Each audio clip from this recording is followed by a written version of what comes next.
Eu gostaria de fazer uma pequena oração. Senhor, entrego a minha vida, a minha mente, o meu espírito, tudo que estou em tuas mãos, para que não seja eu que fale, Senhor, mas seja o vosso Espírito Santo o intermédio de mim.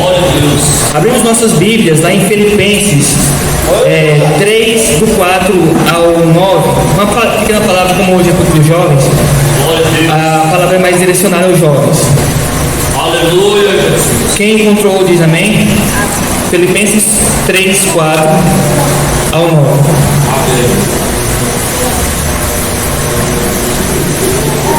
Amém? Glória a Deus.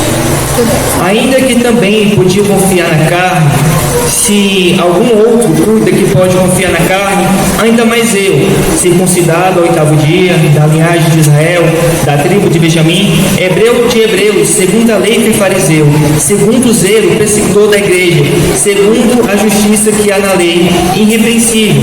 Mas o que para mim era ganho, reputei por perda por Cristo. E na verdade tenho por perda todas as coisas, pela excelência do conhecimento de Cristo Jesus, meu Senhor, pelo qual sofri perda de todas as coisas e as considero como esterco, para que eu possa ganhar Cristo e seja achado nele. Não tenho a minha justiça que vem da lei, mas a que vem pela fé em Cristo Jesus, a saber, a justiça que vem de Deus pela fé. Principalmente os jovens que são criados nas igrejas evangélicas, eles já têm de criação mais a palavra, o evangelho, mas a conversão vem do arrependimento, vem da palavra, do conhecimento da verdade da vida que é Jesus. E muitas vezes os jovens pensam por estar na igreja já são salvos, mas a jornada da salvação é uma jornada árdua que deve ser conquistada. E vamos lá ler alguns, eu vou ler um pouquinho aqui em Joel, alguns versículos que eu separei. E em Joel 2,13 tem a palavra que diz: e rasgai o vosso coração e não vossas vestes, e convertei-vos ao Senhor vosso Deus, porque Ele é misericordioso e compassivo, e tardio em irar-se, e grande em beneficência, e arrependei-se do mal. Mateus 15:8 diz: este povo honra-me com os seus lábios, mas o seu coração está longe de mim. Então não é simplesmente por estar na igreja, por louvar, ou por estar pregando a palavra, que você está no Senhor. Tem que ser feito de coração, como disse em Joel: rasgai o vosso coração e não as vossas vestes. E nosso Deus é misericordioso, compassivo e tardio em irar-se. E Ele terá misericórdia de cada um de nós e curará o nosso coração que é de pedra e transformará ele de carne. Lá em Samuel, 1 Samuel 17, 45, 47. Ser jovem não é desculpa para buscar o reino de Deus, não é desculpa para servir a Deus, não é desculpa para não servir.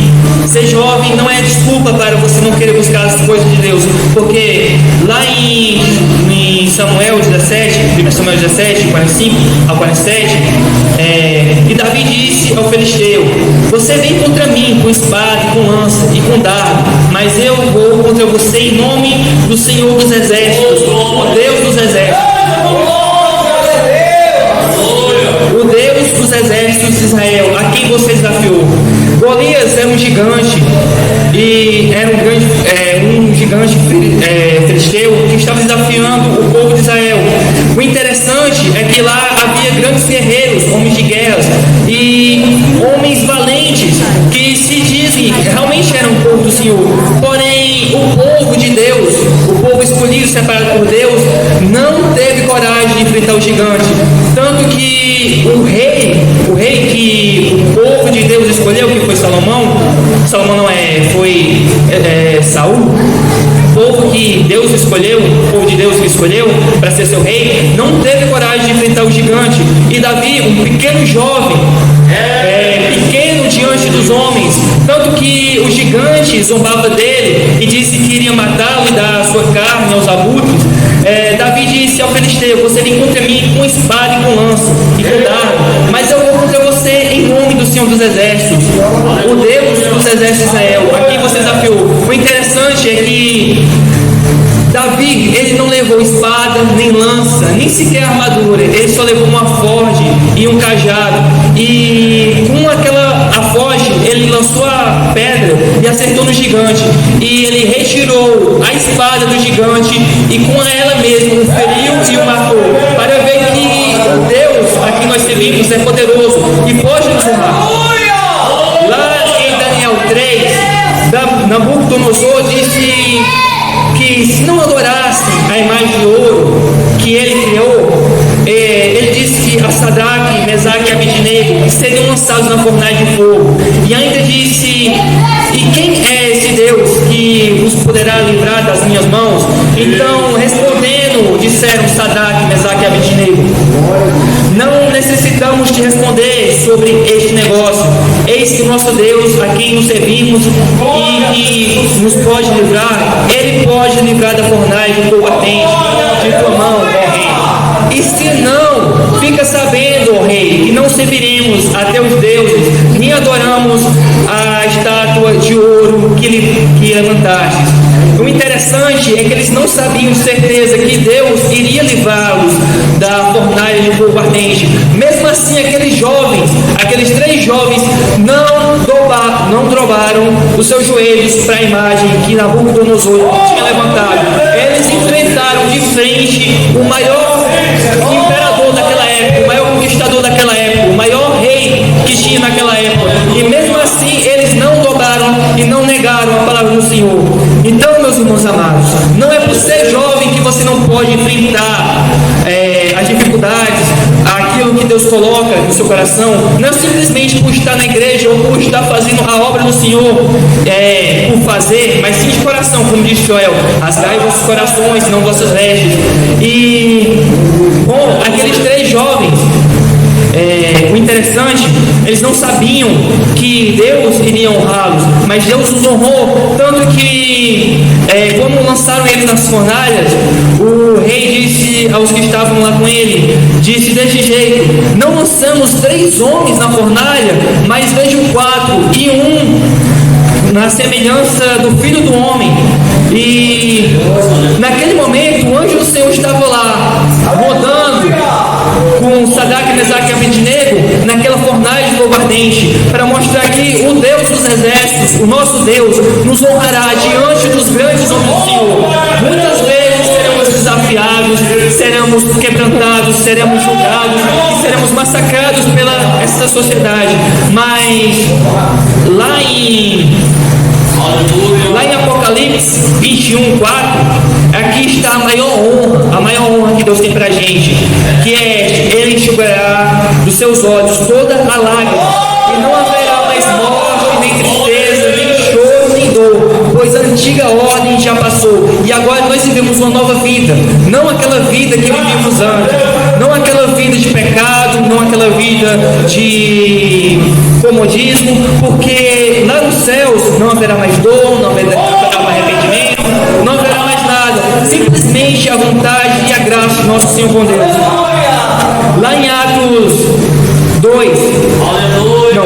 3, 19, está escrito: arrependei-vos, pois, e convertei-vos, para que sejam apagados os vossos pecados, e venham assim os tempos de refrigério pela presença do Senhor.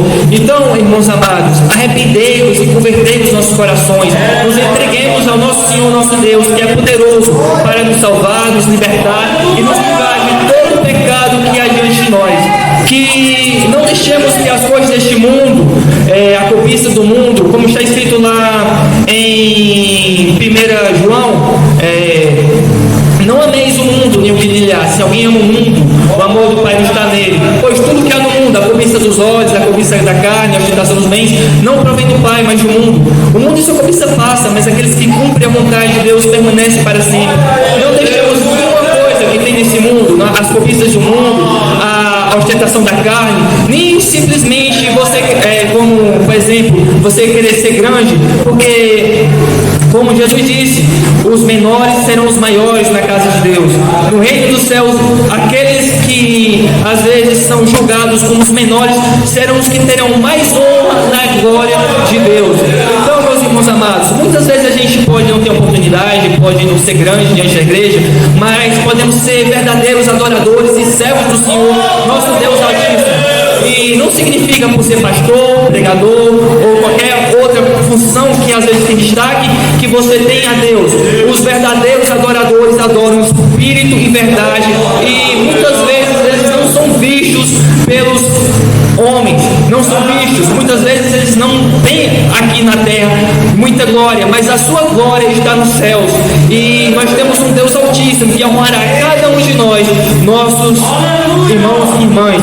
Então, irmãos amados, não sejamos cobiçosos de vanglórias, cobiçando uns aos outros, invejando uns aos outros, mas sejamos cheios do Espírito de compaixão, de misericórdia, de graça, de amor, orando sempre uns pelos outros e sempre velando uns pelos outros, como ensinou o nosso mestre Jesus. Os 2 mandamentos principais que ele nos deu foi: amarás teu Deus acima de todas as coisas, e outro mandamento que ele acrescentou foi: amastes os teus irmãos assim como vos amei. Primeiramente ele tinha dito que amais os vossos irmãos como vós vos amastes, mas depois ele ainda melhora. Os que estavam lá, os seus discípulos, ele disse dessa forma: amai aos vossos irmãos assim como vos amei. Se prestarmos bastante atenção, Jesus amou a gente de tal forma, de tal maneira, que se sacrificou pela gente. Ele deu a sua vida por amor da gente, por amor da palavra. E todos nós somos chamados a morrer pela palavra, a nos entregar à palavra, porque aqui nessa terra nós seremos perseguidos, seremos julgados, mas no reino de Deus seremos todos exaltados e todos estaremos na glória do Pai. Então não tenhamos medo, irmãos. Todos nós somos chamados a anunciar a palavra, a anunciar o Evangelho, a levar a verdade e a vida que é Jesus. Todos nós podemos anunciar e exaltar o nosso Senhor. Então não tenhamos vergonhas, porque como está escrito, os vergonhosos não têm parte com o reino dos céus. Então oremos a Deus para que Ele guie nossas palavras, que Ele guie nossas mentes. Busquemos entender o que está escrito na palavra. Medite nessa palavra dia e noite, como disse, se não me engano foi Joel, foi Josué disse: medite nessa palavra dia e noite. Então todos nós devemos meditar nessa palavra dia e noite, dessa lei, porque aqui é a palavra de Deus, são as palavras que Jesus, que nosso Deus nos deixou para que fôssemos instruídos e convertidos pelo Evangelho e a vida que é Jesus Cristo nosso Senhor. Então, meus irmãos amados, essa pequena passagem, essa pequena palavra que eu gostaria de deixar para vocês, que sejamos fortes, aguentemos os intempéries dessa vida, sejamos firmes, não deixamos vacilar, não deixamos que o mundo abale a nossa convicção, e não deixe que o mundo roube a nossa salvação, mas sejamos fortes em Cristo Jesus. Todos nós somos fracos, mas se nós orarmos e pedirmos pela graça de Deus, Ele nos dará força, nos dará ministério, nos dará graça, nos dará a palavra, porque a palavra não vem de nós, e nós mesmos não podemos converter ninguém. Somente o Espírito Santo de Jesus Cristo, que foi deixado conosco, pode converter e mudar os corações dos homens. Então sejamos fortes e mantemos a nossa convicção, nossa fé em nosso Cristo Jesus, e bateremos essa batalha chamada vida até o dia da chegada do nosso Rei Jesus Cristo nosso Senhor. Amém.